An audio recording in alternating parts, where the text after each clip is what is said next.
Abbaan taayitaa saayinsii fi teekinooloojii Oromiyaa aangoo fi gahee labsiin kennameef keessaa inni tokko hubannoo fi beekumsa hawaasni naannichaa gama saayinsii, teekinooloojii fi quunnamtii odeeffannoo irratti qabu akka cimuu fi babal'atuuf kan hojjetudha. Abbaan taayitichaa odeeffannoo jidduu gala daataa babal'isuun tajaajila si'ataa fi ammayyaa kennuuf hojjechuu irrattis argama. Hojiin guddaan nuti irratti hojjetaa jiru dhimma daataa seenterii irratti. Daataa seenterii irratti daataa seenterii babal'isu akkasumas immoo kenna daataa seenterii babal'ate sanarratti tajaajila walirraa hin cinne kennuudha. Kanaan wal qabatee egaa akka waliigalaatti bara darbe akkuma beekamu piroojeektii guddaa Tier 3 Data Center kan jedhamu ijaarsinnee jira.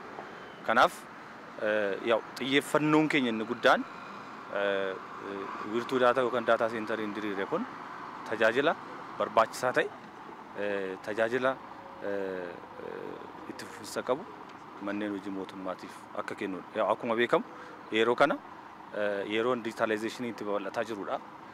Dhimma murteessaa ta'ee jirudha waan ta'eef kan ammoo deeggaruu bulchuun tajaajila isaa babal'isuun murteessaadha waan ta'eef kanaaf akka naannoo keenya irratti tajaajila guddaa mootummaan naannoo Oromiyaa nu ramadee itti fayyadamne kan irratti tajaajila kennuudha. Kanaan wal qabatee egaa tajaajila yeroo kennu dhimmoonni murteessaa ta'an jiru jechuudha. Innis tajaajila bulchiinsa appilikeeshinoota akka naannootti manaanis ta'ee haalaan misooman yeroo dippilooyi ta'an tajaajila akka kennan gochuudha. Itti aansuudhaan dhimmi guddaan xiyyeeffannoo godheetti hojjennu asseet kan jennu kun infraastiraakchariin kun eegamuu qaba. Cyber security yeroo kana dhimma murteessaadha. Kanaaf organizational structurein nuti qabnu ammaaf gahaa waan hin taaneef dhaabbata isaa walii mallatteessinee piroojeektii lama guyyaa guyyaadhaan cyber security defense gochuuf akkasumas immoo governance cyber security dhaan wal qabatee walii mallatteessinee jira. Isarratti haala barbaachisaa ta'een haaluma walii mallatteesseen dhimmicha raawwachuudha. Kanaaf egaa kaayyoon isaa inni guddaan tajaajilli kun haala walirraa hin cinneen akka kennamu akkasumas immoo eegumsi barbaachisaa ta'ee akka godhamuuf.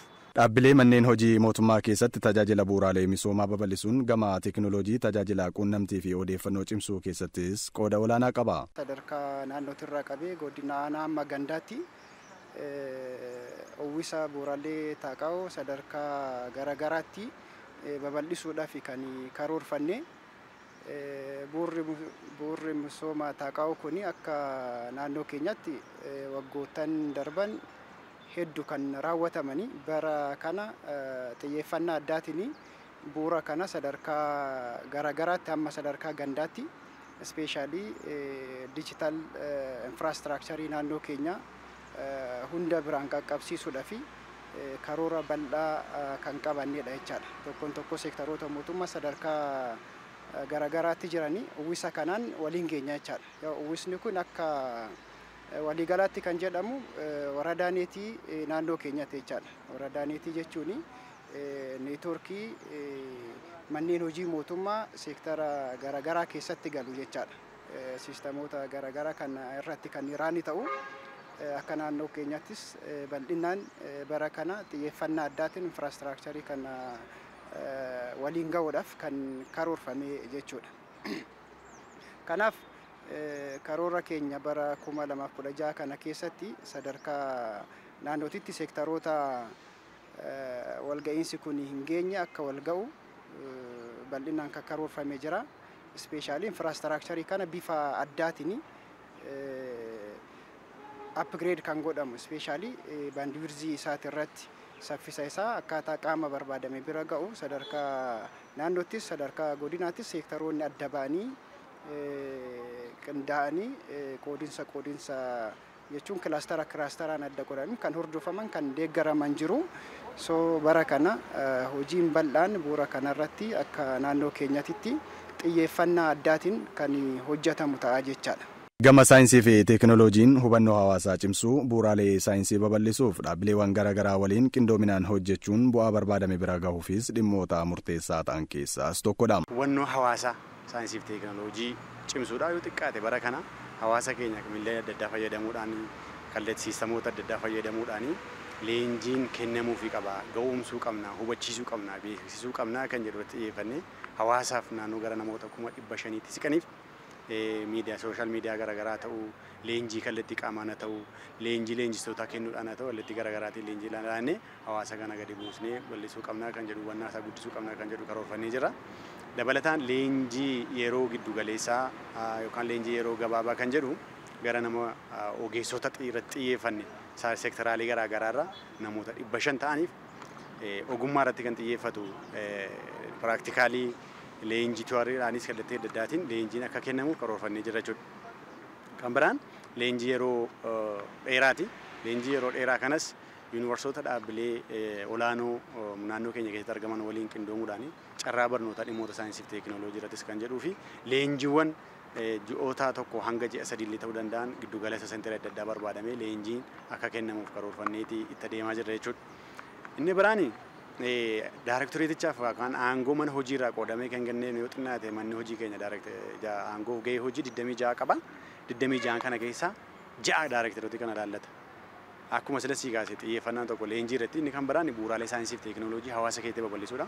Bu'uuraalee saayinsii fi teekinooloojii hawaasa keessatti babal'ifamu aangoof gahee hojii nuu kennameen tokko saayinsii muuziyeemiidha, saayinsii paarkiidha, wiirtuu ce'umsa teekinooloojiitii fi kaafeewwan saayinsii naannoo keenya keessatti akka babal'atu gochuudha jechuudha. Dhimmoota fayyadamummaa hawaasaa mirkaneessuuf oolan cimsuuf tajaajila kennaman gama teekinooloojiin akka deeggaramaniif xiyyeeffannoon hojiirra oolaa jira. Ilma namaa teekinooloojiidhaan kan hin deeggaramne hin jiru. Qonnas yoo fudhanne teekinooloojii of keessaa qaba. Teekinooloojiin inni tokko oomisha guddisuudhaaf ta'uu danda'a. Inni kan biraa immoo balaawwan qonna irratti dhufan ofirraa ittisuudhaaf ta'uu danda'a. Akkasumas immoo barnoota yoo fudhanne immoo barnoonnis akkasumas teekinooloojiidhaan yoo deeggarame malee garaagarummaa qulqullina barnootaa irratti jiru dhiphisuun hin danda'amu jechuudha. Kanaaf jiruu fi jireenyi ilma namaa teekinooloojii barbaada jechuudha. Teekinooloojii irratti kan hirkateedha jechuudha. Akka turii miti jechuudha. Jaarraa nama keessa jirru yeroo nama keessa jirru kun jiruuf jireenya keenya gaggeessuudhaaf bakka hundattuu teekinooloojii yerootti barbaadudha jechuudha. Kanaaf abbaan taayitaa saayinsii fi teekinooloojii Oromiyaas manneen hojii uummataa fi lammiidhaaf tajaajila kennan hunda keessatti teekinooloojiin akka jiraatu akka babal'atu tajaajilli mootummaan uummataaf dhiyeessu teekinooloojiidhaan kan deeggarame akka ta'u akkasumas immoo hawaasa keessatti kan mootummaan dhiyeessu qofa osoo hin ta'in hawaasi immoo mataa isaatiin teekinooloojii akka fayyadamu teekinooloojiidhaan akka guddatu teekinooloojiidhaan hojii isaa akka ammayyeeffatu addunyaattis akka makamu taasisuu kan irratti kan hojjetudha. Kanaafuu egaa galmooti gurguddoon jiru akkaataa karooraa mootummaatiin galma gurguddaan akkasumas immoo agarsiiftuuwwanii fi hojiiwwan agarsiiftuu sana galmaan gahuudhaaf galmoota sana bira gahuudhaaf barbaachisan immoo akkaataa sanaan tartiibaan ta'anii jiru jechuudha. Kanaafuu galma gurguddaa bara 2016 kana keessatti bira gahuudhaaf karoorfannee jirru keessaa inni tokko sirna dijitaayizeeshiniiti jechuudha. Sirna dijitaalaa sirna dijitaayizeeshinii lafa buusuun lafaan gahuun barbaachisaadha. Kana jechuun maa inni qabiinsa ragaa manneen hojii mootummaa keessa jiran ammayyeessuu gara dijitaalaatti ceesisu.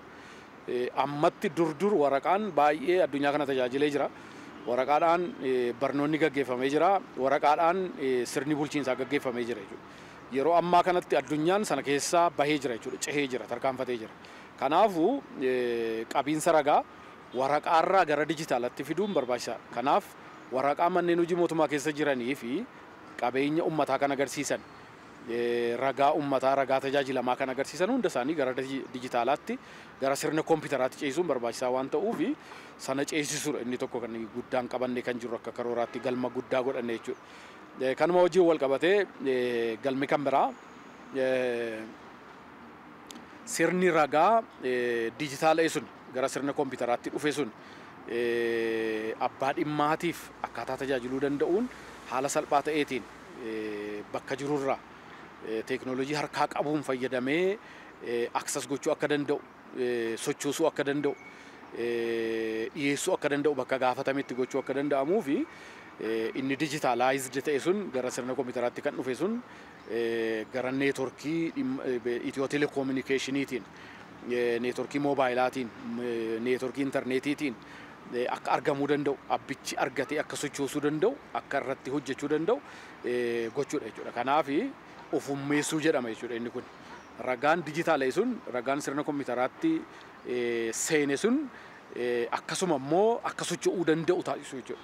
Kanaafuu ofummeessuun sun sooftiweeriidhaan automationiidhaan ofummeessuudhaan tajaajila akka kennu tiraanzaakshinii keessa galuu akka danda'utti kan hojjetamu ta'a jechuudha.